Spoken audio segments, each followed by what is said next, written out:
everyone, and welcome back to a brand new episode of Non-Apologetic News. News for people who hate the news. I am Travisty, and as always, next to me is Body Bags. We are Non-Apologetic News. You ready to get excited? Yeah. All right. This is a real-life ninja attack. That's right, a real-life ninja attack. See, that other one that trailed long would have been better, right? Yeah. Still too long. All right, so ninja attack. This is out of California. They're painting a bizarre picture of an attack on a U.S. Army Special Operations unit by a ninja. Or at least a man dressed as one. Members of the 160th Special Operations Aviation Regime were training at the Kern County Airport in September when a man in a ninja costume approached the victim who was smoking a cigarette late at night and asked, "Do you know who I am?" After the victim answered no, the man reportedly asked, "Do you know where my family is?" When the victim answered no again, the suspect slashed at him with a katana-style sword. After the slashing, the victim, identified as a sergeant, took off running and locked himself in an administrative building with a captain. These are special forces. Paragon of bravery. Yeah. The suspect threw a large chunk of asphalt through the window of the building, striking the captain. At least one victim reportedly required stitches. Imagine the one hit with the katana. The ninja, meanwhile, fled the scene before being spotted. I wonder if he before he ran off. Well, if I could throw in cement blocks, it's very stealthy. He was identified as a 35-year-old. He immediately resisted arrest and brandished his sword at the deputies. Don't you fucking shoot. Non-lethal projectile rounds were deployed but were ineffective. Riviera, the man's name, ran from detectives and deputies pursued. Riviera continued to disobey deputies' command and a taser was deployed. He dropped the sword and deputies used control holds to take Riviera into custody. As the soldiers retreated at the local hospital, Riviera was booked, get ready for this, on charges of attempted homicide, assault with a deadly weapon, brandishing a weapon, obstruct, delay a police officer in the discharge of their duties. So, this one's pretty crazy because, okay, not only was he a man with a ninja, I assume could be mental illness, right? But he's going up to like a special force base, like where they're actually training and doing the deed, right? So I got to thinking, what if he was right?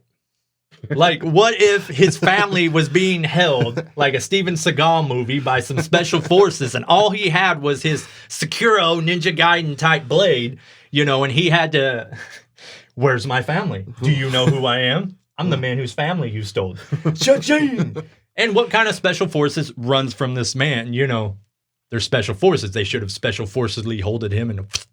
Right. As a ninja, I think he could use a little more training. An Alabama man was caught breaking bad with barbecue sauce. Mr. Matthew Williamson, 37, was found sleeping in the press box of a sports complex surrounded by piles of stolen chicken fingers, chips, candy, and a little bit of meth. The Outlaw Snooze Fest took place last week at the Pleasant Groves Athletic Complex. So let's go through that again. He was sleeping with chicken fingers, chips, and methamphetamines. Yep, and some candy. Oh, yeah. Yeah. Sounds like that dude from, what's his name, from Trailer Park Boys. What's the lead character, the real, Ricky. Ricky. Yeah, that sounds like a Ricky move right there. He was arrested first, probably a week or two before this, and charged with breaking and entering a vehicle and stealing property, but he made bond and walked out of the Jefferson County Jail. Less than 2 hours after leaving jail, he stole a car in Hueytown and hid it in Pleasant Grove. 3 days later, someone stole a trove of snacks after breaking into the athletic complex concession stand. Williamson was caught catching some shut-eye with the stolen goods and drugs the next morning. He admitted to the burglaries and car theft and was transported back to the jail. I don't think he'll be getting bond this time. So his MO is to do a bunch of dope and steal a bunch of snacks. Yeah. Transportation to and fro with the snack runs. Yeah, I don't think he ate much on dope. It sounds like he might have. There's a picture of the. Well, okay. He looks hungry. Yeah, he doesn't. If you look, like not only are his cheeks sunk in, but if you look at the actual whatever you would call this, his eye sockets. See how deep his actually eyeball is positioned in his eye sockets? He looks surprised. He does look surprised. He's been arrested, booked in. Then they told him, stand here, took his measurements, everything else, and then took his pictures. And yeah, he looks like they just opened the door at his house. Well, my next story is not much better than that. It's actually in the same vein. It's almost like we don't know each other's stories before we do this. Anyhow, crazy. This is this week's Stupid Fuck of the Week. All right, and this is actually a local stupid fuck. So, if you happen to hear this, kudos to you. This is from Stone County. Stone County is a county that surrounds Galena, Kansas. So, what is it, about 20 minutes from here or so? Yeah, that's right. Pretty close. I like to follow a lot of we have sheriff's departments around here that taunt people when they get arrested, and they'll poke fun at them on Facebook. So I find that hilarious. So I saw a post on the Stone County Sheriff's Office Facebook page. It says, last night, one of our Stone County residents posted a catalytic converter for sale on Marketplace. Why does every dope fiend sell catalytic converters? It's like the third time we've mentioned these on this show. Right? They're a hot seller. That's another thing. You assume they're stolen. Like you could, come on. Okay.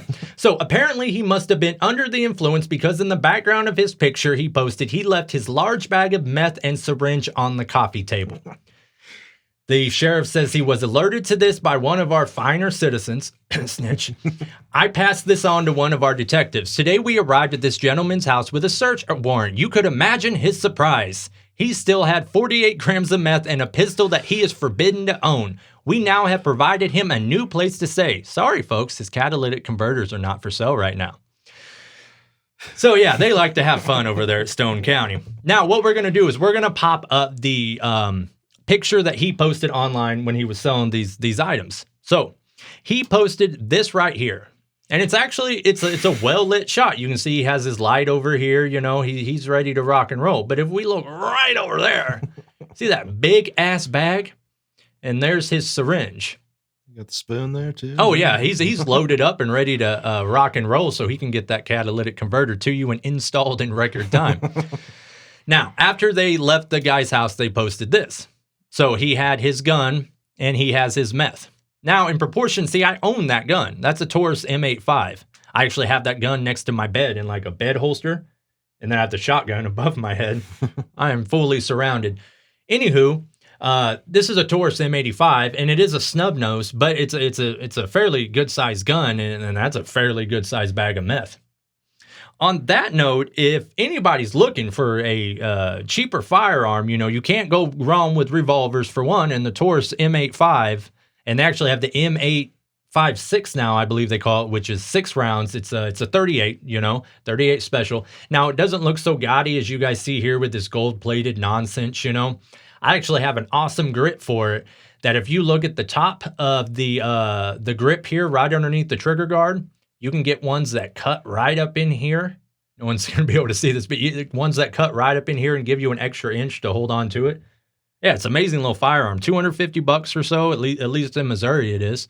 But yeah, that is this week's Stupid Fuck of the Week. And we thank you, gentlemen. What do you got next for us? We go to New York. All right, as a man lay dying on a Bronx street from a shootout with the police, his father decided to snatch up the gun from his fallen son and start firing back at the police. Wow. Yeah. Two off-duty cops spotted the son, Mike Rosado, 24, shooting at a man on Valentine Avenue near 180th Street in Tremont just after 4 a.m. The father and son had been in an argument with a group of people on the corner when it turned physical, and the son pulled out the gun and fired at an adversary. Oh. It was more than 10 shots, I heard. A resident told. He didn't want to be named, of course. Mm-hmm. When I came to the window, they were still banging. Pop, pop, pop. It stopped, and then a few more shots. The cops, who were in plainclothes after finishing their workday, identified themselves and told the shooter to drop his weapon, but the gunman insisted on pointing at them and began unloading. Fucker right in the pussy. Be professional. All right, yeah. The police officers returned fire and fatally struck the gunman once in the chest. Uniformed officers from the 46th station house a block away swarmed in. After they shot the son, the gunman's father, Raphael, decided to pick up the gun and try to finish the job. Oh, I got lost. So there was a son firing on them. The father picked up the gun, tried to finish it, and then the father is the one who was fatally struck. Now, the son was fatally struck. When he was struck, the father picked up the gun and started shooting back at the police.